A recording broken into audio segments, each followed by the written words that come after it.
এ ভাই ভালো কথা মনে করছি। কামের আগেই তো হরণে গেছি, কাম কি করুম? ঘুমাইছিলাম বুঝছো, আজকে না ঘুমে হাসা এক বস্তা টেয়া বেশি।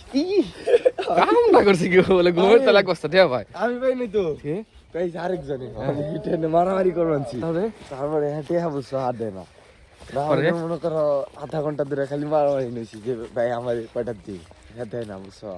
মারবা কারে কাকে পাইছিল কারা? হ্যাঁ তো ভাই চিনি না, কি খালি আন্দারে মেয়ের।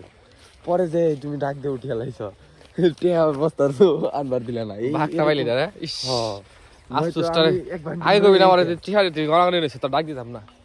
গাছ দেয় না হচ্ছে সর্ষা ফুলের দিন। কত সুন্দর সর্ষা ফুল ফুটছে, খালি এই সাইডে না, এই জানে এই সাইডে দেখেন, এই যে পিছন সাইডে দেখেন। মোটামুটি টুকু ওর আগে এখন সরিষার হলুদের একটা সৌন্দর্য খুব সুন্দরভাবে এটা বোঝা যাচ্ছে। আর এই ভিতর আসলে এই চারিদিকে যখন খেত থাকবো, ভিতর আইলে এটা একটা সরিষা ফুলের একটা গ্রান, একমাত্র এই জায়গায় আইলে এটা উপভোগ করতে পারবেন। আর আমরা আজকে ঘাস কাটবো, এখন আমরা এসে কিন্তু আসলে ঘাস কাটবার লিগে যে ঘাসগুলো হয়েছে একদম চকচকা ঘাস, এনাদের করে খাইবো। হ্যাঁ একের কনা একবারে ফাটিয়া লাগবো খেয়ে। এখন এনে কথা হইলো, শহরের মানুষ আসে প্রকৃতি খোঁজার জন্য, আর আমরা সব সময় প্রকৃতির মাঝেই থাকি। আর এই প্রকৃতির মাঝে থাকার যে একটা মজা, যেটা আসলে শহরে থেকে বোঝা যায় না। সকালবেলা যখন ঘুমে থেকে উঠে ব্রাশটা করতে করতে বাড়ি নামায় দাঁড়ায়, সুন্দর সরিষা খেতে মনে করেন যে এরকম হলুদ একদম পুরাটা দেখতেই ভালো লাগে। দেখে মনে করেন যে মনটা শান্তি দেয়। রাতে যদি ঘুম ভালো না হয় তাও মনে করেন যে মন ফ্রেশ হয়ে যায়। তুমি কি কও? 100% ঠিক। হ্যাঁ, ইয়ার শান্তি আর কোনো হানি নাই।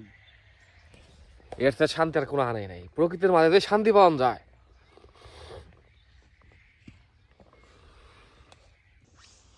এখন হলো সরিষা ফুলের মেন মানে সৌন্দর্য দেখার মৌসুম।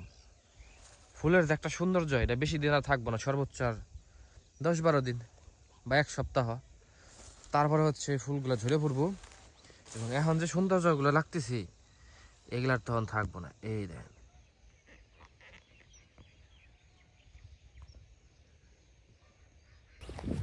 আমাদের এই জায়গায় তাড়াতাড়ি কাজ শেষ দিয়ে আমাদের যাইতে হবে খাদ্য আনার জন্য, কারণ আমাদের কোয়েল পাখির খাদ্যই নাই। মানে খাদ্য তা কষ্টে আনতাম আগে, বলে মেশিনের সমস্যা। হ্যাঁ খাদ্য আর হ্যাঁ তো দিয়ে আসতেছে না। খাদ্য এই জায়গায় থেকে 1 বস্তা, ও জায়গায় থেকে 1 বস্তা করে আনতে আনতে অরণ্য গেছে। আজকে আরেকজনকে ফোন দিছি, ভাই খাদ্য লাগবে, হ্যাঁ কইছে যে কালকে দিয়ে দেবো, কিন্তু আজকে চলার জন্য অন্তত আমাদের খাদ্য লাগবে। আজকে খাদ্য আছে আমার কোয়েল পাখির একবারই নাই। হ্যাঁ নাই একবারই অল্প আছে, ওটা দিয়ে একটা রইব না। খাদ্য আজকে আমাদের আনতে হবে, তো মাপ নাই।